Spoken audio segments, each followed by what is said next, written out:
மகிழ்வோம் புகழ்வோம். VBS 2025 புனிதர் வரலாறு.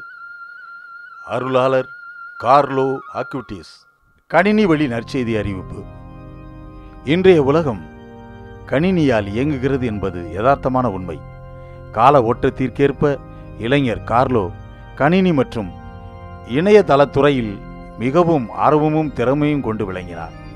கணினியில் டிசைன்ஸ் உருவாக்குவதில் வல்லவராகவும் கணினி நிரல்களை தொகுப்பதில் கைத்தேர்ந்தவராகவும் திறமை பெற்றிருந்தார். கணினி புரோகிராமரான இவர் நற்கருணையின் புதுமைகளை தொகுத்து இணையதளத்தில் பதிவிட்டு உலகில் உள்ள அனைவருக்கும் இது நற்செய்தி அறிவிக்கும் சிறந்த வழி என எண்பித்துள்ளார். இன்றைய இளைய தலைமுறையினருக்கு இது ஒரு சிறந்த எடுத்துக்காட்டாகும்.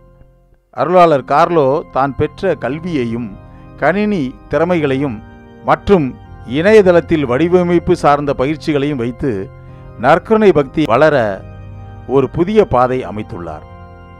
உலகமெங்கும் நடந்த நற்கருணை அரும் அடையாளங்களை ஒரு இணையதளத்தில் ஆவணப்படுத்தியதற்காக அருளாளர் கார்லோ நற்செய்தி அறிவிப்பாளராக பெரிதும் அறியப்படுகிறார்.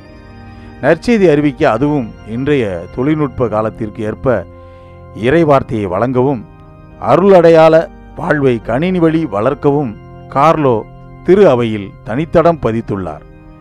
நற்கருணை அவரது வாழ்வின் மையமாக இருந்ததால் அவர் எப்போதும் மகிழ்ச்சியோடு இருந்தார். புனித பிரான்சிஸ் சவேரியார் நற்செய்தி அறிவிக்க இந்தியாவில் கோவாவிற்கு வந்து சேர்ந்தார். இந்திய மொழிகள், இனங்கள், கலாச்சாரங்கள் எதுவுமே தெரியாதவர் வந்த மறுநாளே மருத்துவமனைக்கு சென்று உதவினார். கடலோரமாக கால்நடையாகவே நடந்து நற்செய்தி அறிவித்தார். குழந்தைகளை தன்னிடம் வரவழைக்க சிறிய மணி ஒன்றை பயன்படுத்தினார். மணியோசை கேட்ட மக்கள் அனைவரும் மகிழ்ச்சியுடன் அவரிடம் வந்து மறைவுண்மைகளை கற்றனர்.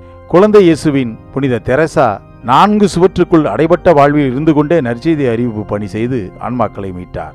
அருளாளர் கார்லோ நற்கருணை புதுமைகளை கண்டு தான் பெற்ற இறை அனுபவத்தை உலகில் யாவருக்கும் பெற்றுக்கொள்ள கணினியை நற்செய்தி அறிவிப்பு கருவியாக பயன்படுத்தினார்.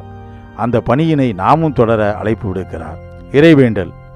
அருளாளர் கார்லோவே, நற்கருணை நாதரை உம் உள்ளத்தில் பதித்தது போல கணினியிலும் புதுமைகளை எல்லாம் பதிவு செய்து நற்செய்தியின் தூதுவராக விளங்கினீரே. நாங்களும் கணினியில் நல்ல பாடங்களை கற்கவும் பிறருக்கு கற்றுத்தரவும் எங்களை தகுதியாக்க வேண்டுகிறோம். இன்னும் பல புதிய வழிமுறைகளை உருவாக்கி உலகையே புனிதமாக்கி ஒருங்கிணைத்திட உமது அருள் துணை வேண்டுகிறோம். ஆமேன். விண்ணுலகில் இருக்கிற எங்கள் தந்தையே, உமது பெயர் தூயது என போற்றப் பெறுக. உமது ஆட்சி வருக. உமது திருவுளம் விண்ணுலகில் நிறைவேறுவது போல மண்ணுலகிலும் நிறைவேறுக. எங்கள் அன்றாட உணவை இன்று எங்களுக்கு தாரும். எங்களுக்கு எதிராக குற்றம் செய்வோரை நாங்கள் மன்னிப்பது போல எங்கள் குற்றங்களை மன்னியும். எங்களை சோதனைக்கு உட்படுத்தாதேயும், தீமையிலிருந்து எங்களை விடுவித்தருளும். ஆமென். அருள் நிறைந்த மரியே வாழ்க.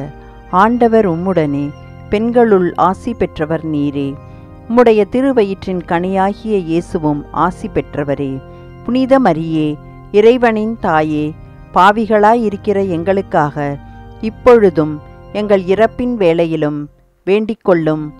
ஆமென். தந்தைக்கும் மகனுக்கும் தூய ஆவியாருக்கும் மாட்சி உண்டாகுக.